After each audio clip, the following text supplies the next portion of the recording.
자, 그러면 본격적으로 오늘 시장 얘기를 해보면서 우리나라 장도 준비를 해보겠습니다. 소문으로 들었어 시작할 텐데요.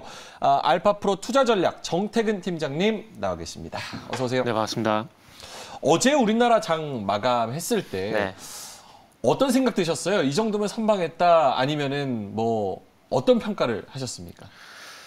어차피 정해질 종가가 장 초반에 이미 정해져 있었다? 뭐 그런 생각이 좀 들더라고요. 만약에 개파락 출발을 안 했었다라면은 아마 전강 공약으로 끝이 나게 되면서 쭉 밀리는 흐름이 나왔을 텐데 제가 봤을 때는 차라리 개파락이 나오게 되면서 장 초반에 일단 하락이 전반적으로 다 반영이 됐다는 게 저는 개인적으로 좀 다행이었다고 생각을 하고 있습니다. 근데 전일만 보게 되면 이 개파락이 나왔기 때문에 장 초반에 하락이 다 반영이 된 거지만 중요한 건 어제 하루만 놓고 볼 게 아니라 이 개파락이 끝일 것인가, 시작일 것인가 여기에 대한 고민을 할 수밖에 없더라고요.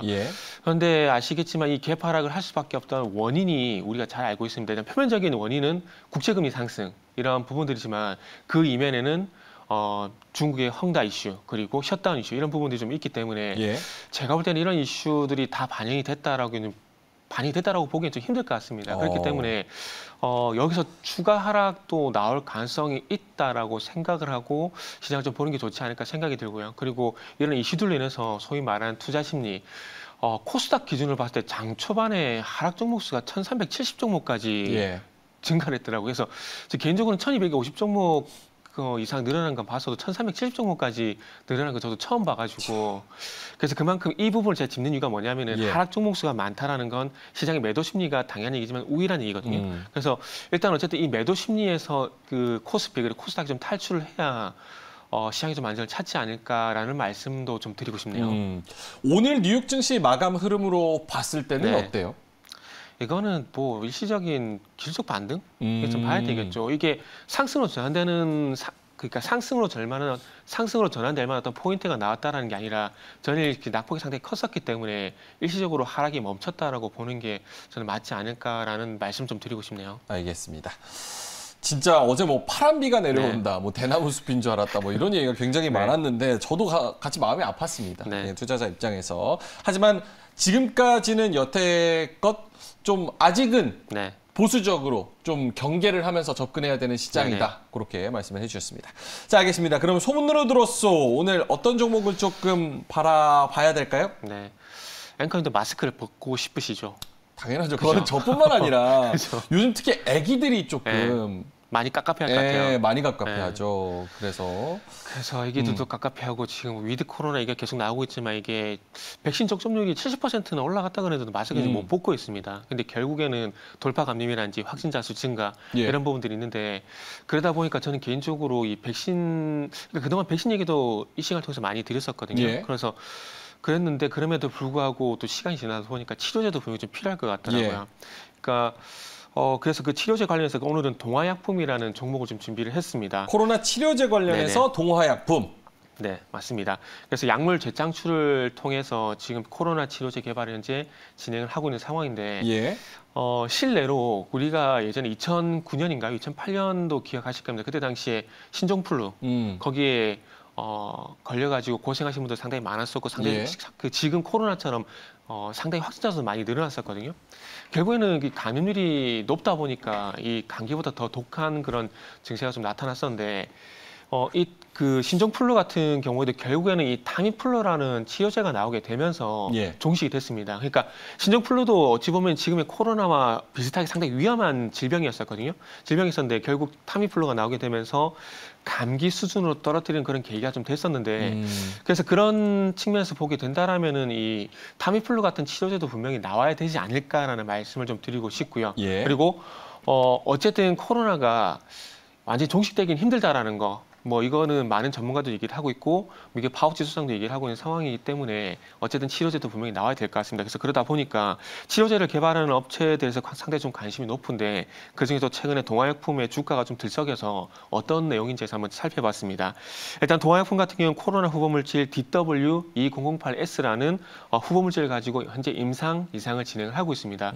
지금 신풍제약도 그렇고 대부분의 이 국내 코로나 치료제 개발 제약사들이 이상에서 좀 많이 많이 문턱을 좀 못 넘는 그런 모습이 그렇죠. 나오고 있습니다. 그러다 보니까 이 임상 이상이 상당히 중요한데 이 원료 생리학인 작상이라고 하는데 이게 지꼬리망초라는 풀입니다. 이 지꼬리망초라는 풀이 항바이러스 효과가 있다는 얘기가 있더라고요. 그래서 이 항바이러스 효과 이 부분 때문에 아마 좀 기대감을 가지고 있는 것 같습니다. 그리고 동화약품은 잘 아시겠지만 이 생약 성분의 의약품이 상당히 좀 많습니다. 예. 예를 들면은 뭐 판콜, 후시딘 같은 것도 있는데 후시딘은 마데카솔과 비슷한 그 약이라고 보시면 될 것 같은데 후시딘 같은 경우도 비단초라고 하는 풀을 그러니까 생약 성분을 가지고 치료제를 만든 거거든요. 그러다 보니까 이 생약 성분의 어떤 치료제를 제약품을 만드는데 상당히 좀 강점이 있는 회사라 보시면 될 것 같습니다. 그래서 이 작상이라고 하는 지꼬리 망초 같은 경우에는 그 한국, 일본, 말레이시아 그리고 인도, 차이나 그리고 중국 상당히 많이 분포되어 있는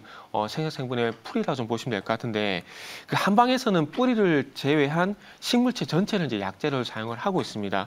그래서 이 풀이 어떤 효과가 있냐면 감기에 상당히 탁월한 효과가 있더라고요. 그래서 원래 이거 천식 치료제로 개발이 됐다가 네네. 이제 다시 코로나 치료제로 임상 시험을 허가를 받았다 이런 얘기가 나오더라고요. 아, 요거는 어떤 내용이냐면은 예. 그 영국에서 그 부데소니드라는 천약 치료 약물이 있습니다. 근데 그 약물이 이 코로나의 그 임상을 진행하다 보니까 이 코로나에 좀 도움이 될 만한 항바이러스 효과라든지 항염증 효과가 좀 있더라고요. 그러다 보니까 이 부데소니드가 결국에는 천약 치료 약물인데 이 지금 말씀드리고 있는 DW2008이 애초에 천식 치료제로 개발이 되고 있었기 때문에 이 천식 치료제가 유럽에서 효과가 있었기 때문에 이 비슷한 천식 치료제를 만들고 있는 동화약품에 이 임상 후물질이 부각이 되고 있는 겁니다.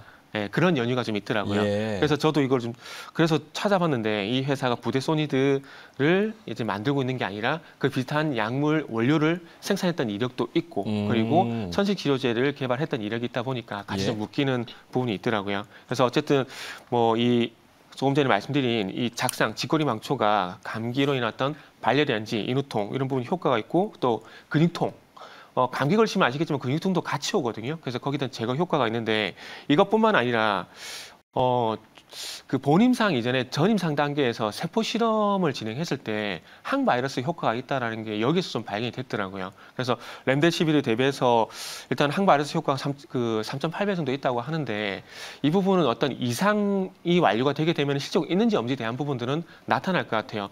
이게 좀 아이러니컬하게도 이 바이러스란 존재가 사람 세포 속에 그러니까 동물의 세포 속에 들어가게 되면 강력한 어떤 그 바이러스 이런 영향력을 행사를 하는데 이게 공기 중이라든지 이런 실외 상황에서는 이게 또 상당히 좀 약해요. 그러다 보니까 세포 실험이라든지 전임상 단계에서는 이 바이러스 항바이러스 효과가 상당히 많이 크게 나타나다가 결국 본임상에 가서 이 바이러스 효과가 나타나지 않는 게 그런 연유라 좀 보시면 될 것 같습니다. 그래서 어쨌든 이 렘데시비어 같은 경우는 잘 아시겠지만 이 항바이러스 효과가 상당히 탁월하게 원래는 말라리아 치료제죠. 그래서 항바이러스 치료제가 상당히 높기 때문에 지금 코로나 치료제로 활용이 되고 있는데 어쨌든 이 렘데시비어의 3.8배가 아니라 렘데시비어만큼의 어떤 항바이러스 효과가 있다고 하더라도 저는 상당히 좀 성공이라고 생각을 하고 있습니다. 그래서 임상 이상 결과가 빨리 좀 나왔으면 좋겠는데 지금 머크사에서 만들고 있는 멀유피라버 이게 10월 달에 그 결과가 나올 예정이거든요. 그래서 아마 국내보다는 해외 쪽에서 먼저 치료제가 나오지 않을까 생각이 드는데 시간차를 두고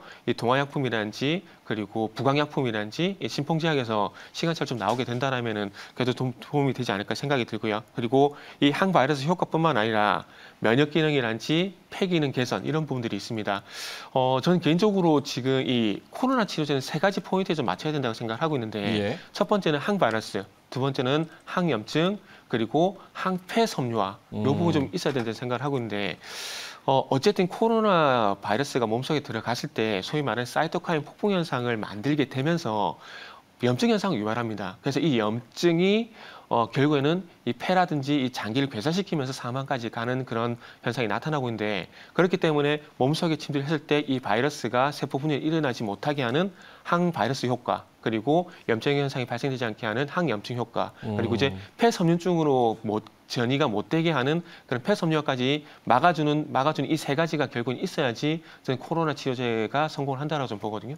뭐 셀트리온에서 만들고 있는 그 레키노나즈 같은 경우는 그러니까 뭐 그 백신은 이 항체를 만들어주는 이 유전자 지도 이거를 넣어주는 건데 이 코로나의 레키노라즈, 죄송합니다. 셀트리온의 레키노라즈 같은 경우는 이거를 직접 투입을 해주는 거거든요. 예. 그렇기 때문에 만약에 이 코로나 바이러스의 항체 회피 기능이 있게 되면은 예. 항체 치료제가 무력화가 됩니다. 그렇기 때문에 조금 이 코로나 치료제 같은 경우 방금 말씀 세 가지, 그러니까 코로나 증상에 대한 치료를 완벽하게 할 수 있는 이런 부분들이 완성이 된다 좀 생각을 하고 있고요. 그래서 어쨌든 이 세 가지 효과가 나오기를 좀 기대를 해봐야 될 것 같은데 아무튼 응원을 하고 있다라는 거, 뭐 동아약품만 응원하는 게 아니라 예. 우리나라에서 지금 제약사들이 코로나 치료제를 만들고 있는데 거기 좀 응원을 하고 있다는 말씀도 좀 드리고 싶고요.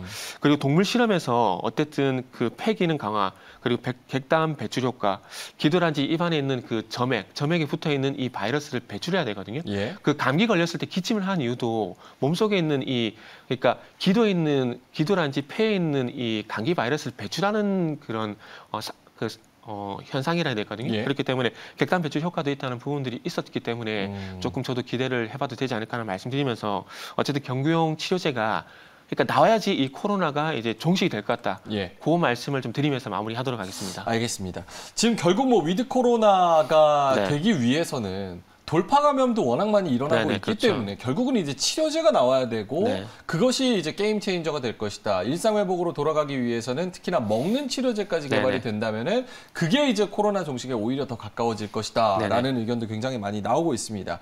동화약품 같은 경우는 네. 뭐 경구용 치료제라고 말씀을 하셨으니까 네. 요거는 이제 그 다른 해외 제약사나 이런 데서 네네. 먹는 치료제 얘기가 계속해서 나오는 거랑의 연관성 그리고 네. 그로 인해서 어떤 영향을 받을지 요거는 어떻게 해석을 해야 돼요? 일단은 어쨌든 해외에서 나오든 국내에서 나오든 예. 이 약이 만약에 나오게 된다면은 저는 개인적으로 그 시장에서 어떤 퍼스트 무버 역할을 할 가능성이 상당히 높다라고 생각을 합니다. 예. 이 퍼스트 무버 역할이 상당히 중요하다고 생각할 수밖에 없는 것들이 물론 영역은 틀리긴 하지만 예. 완성차에서 현대차가 계속해서 상위로 올라가고 싶지만은 이 퍼스트 무버 역할을 하고 있는 독일 3사 그렇죠. 이 벽을 뚫지 못하고 있거든요. 그러다 보니까 전기차라든지 수소 쪽 같은 이 친환경 쪽으로 퍼스트 무버 역할을 하고 있고 그리고 스마트폰 같은 경우도 삼성전자가 신제품을 만들고 있지만 뭐 최근에 갤럭시 플립 3 상당히 이쁘게 나왔어요. 그럼에도 불구하고 이 아이폰의 벽을 못 뚫고 있습니다. 그래서 그런 부분들을 봤을 때 어쨌든 누가 먼저 만드냐 이게 상당히 좀 중요할 것 같아요. 그래서 이 만들게 된다면은 소대 그 영역은 틀리지만 예를 들었듯이 시장의 퍼스트 무버 역할을 할 가능성이 상당히 높기 때문에 아마 저는 약이 나오게 된다면은 예. 이 회사의 어떤 그 인지도라든지 매출인지 이런 부분이 한 단계 업그레이드가 될 가능성이 상당히 높기 때문에 저는 상당히 기대가 되는 부분이라는 말씀을 좀 드리고 싶네요. 알겠습니다. 네. 그럼 마지막으로 짧게만 네네. 요거 지금 같은 시장 아니면은 이제 4분기를 시작하는 시장에서 네네. 코로나 치료제 플러스 이제 제약 바이오 요런 네. 기업들의 전략은 어떻게 짜야 될지 전반적으로. 그러니까 업종 전반적으로 봤을 때는 이 코로나 이슈는 전반적으로 다 반영됐다고 봅니다. 예. 단지 개별적으로 이 코로나 치료제라든지 어떤 임상 진행하고 있는 기업들 같은 경우는 분명히 가능성이 있다고 봐져요. 그래서 오늘 말씀드리는 뭐 동아약품이라든지 그리고 또 퍼포먼스 지금 계속해서 퍼포먼스가 나오는 한국변시 이런 종목들이 상당히 좋은 예라고 생각을 하고 있습니다. 그래서 업종 전반적으로 접근하시기보다는 다시 말씀드리지만은 개별 종목들 쪽으로만 접근하신다면은 승산은 있다. 뭐 이렇게 정리를 할 수가 있을 것 같습니다. 알겠습니다. 자, 동화약품 관련해서 말씀을 해 주셨는데 최근에 이제 시장이 워낙 좀 불안정하다 네네. 보니까 네네. 이런 제약 바이오주는 관심주로 좀 담아두고 타이밍을 네네. 좀 잘 노려보는 게 굉장히 중요하겠다 네네. 이런 생각이 듭니다. 자, 알겠습니다. 4분기 제약 바이오 투자 전략까지 알아봤습니다. 정택은 알파프로 투자 전략 팀장과 자세한 이야기 나눠봤습니다. 오늘 고맙습니다. 네, 감사합니다.